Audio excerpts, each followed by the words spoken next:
Welcome back to Retro Revisit. In this series, I aim to play every single game from my favorite childhood consoles, and the only rule, if I enjoy a game, I have to commit to beating it, and if it doesn't capture my interest, I still spend a few hours trying to figure out what I like and don't like about it. Today we're continuing our journey through every N64 game with one of the most legendary titles in the lineup, 1080 Snowboarding.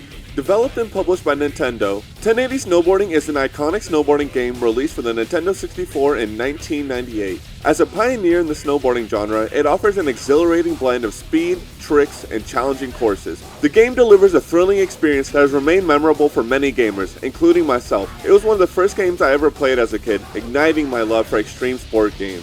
1080 Snowboarding doesn't follow a traditional plot or storyline. Instead, players can choose from various modes like race and time attack. The objective of the game is to either arrive quickly at a level's finish line or to receive maximum points for trick combinations. Players select their character and board within the cozy ambience of a snow lodge, accompanied by the best menu music ever.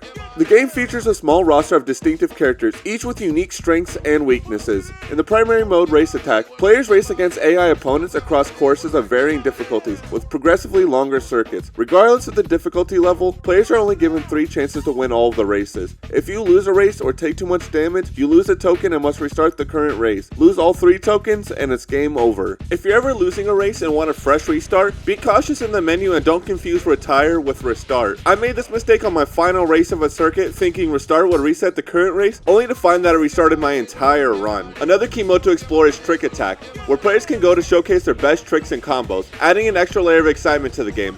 However, I wasn't particularly fond of this aspect of the game because the button layout felt somewhat limited, making it difficult to pull off certain tricks. As a result, I didn't spend much time on the trick-focused parts of this game. For me, it was all about the races, and that was more than enough to keep me engaged. The snowboarding mechanics in 1080 are solid and well executed. The controls felt incredibly easy to pick back up after over 20 years of not playing. And for those needing a little bit of practice, this game actually offers a fantastic practice mode, where you can choose to learn on a downhill half pipe or free skate down the mountain to up your skills of the natural terrain. As I continue to play, I really enjoyed the overall atmosphere that 1080 has. The game captures the essence of snowboarding remarkably well for its time, with realistic carving that enables precise navigation down the slopes and a decent variety of tricks to perform. However, I really only have 2 main gripes with this title. The damage sensitivity can be seriously frustrating when landing or bumping into things, often punishing minor mistakes harshly and taking you forever to recover. It feels like the game is pretty unforgiving of mistakes, and the slightest error can cause your opponents to fly right past you, making it almost impossible to catch up. The AI in races past the first circuit can also feel super unfair, presenting a steep challenge that might deter some of the players away. Though I beat it, I was struggling with the medium race circuit and can't imagine how skilled you have to be to finish the hard one. Despite these issues, the game remains enjoyable and is a rewarding experience. Even when I was mad at this game, I'd be urged to try it the next day. And let's not forget, 1080 Snowboarding boasts impressive graphics and a very distinctive art style. Even the character designs are memorable,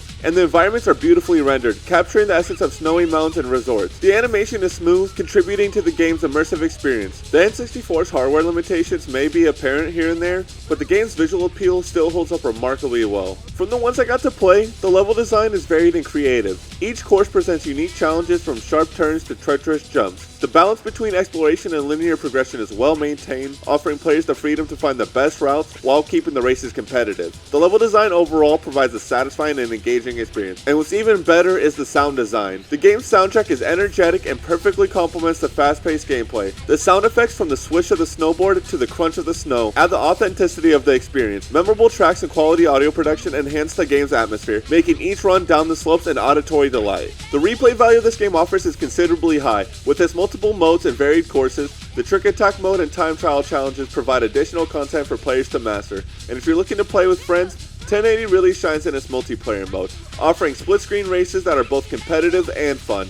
Although the game lacks online features, the local multiplayer experience remains a highlight, allowing friends to compete head-to-head on the same screen. While the game's content may not be as extensive as modern titles, 1080 Snowboarding is a nostalgic gem that holds a special place in the hearts of many gamers. Its strengths lie in its presentation, music, and smooth gameplay, which together create an immersive snowboarding experience. However, the game's faults and trick layouts, challenging AI, and sensitive landing mechanics can detract from overall enjoyment. Despite these issues, the game remains a beloved classic and one of the first snowboarding games many played as kids. kids. For fans of the genre and those seeking a trip down memory lane, 1080 Snowboarding is a worthwhile and enjoyable ride. The nostalgic charm and solid gameplay mechanics encourage players to return for more. I give this game a 4 out of 5 stars. Thank you guys so much for watching, and as always, I'm always taking requests on what games to play next in the comments, and until next time, I'll see you in the next one.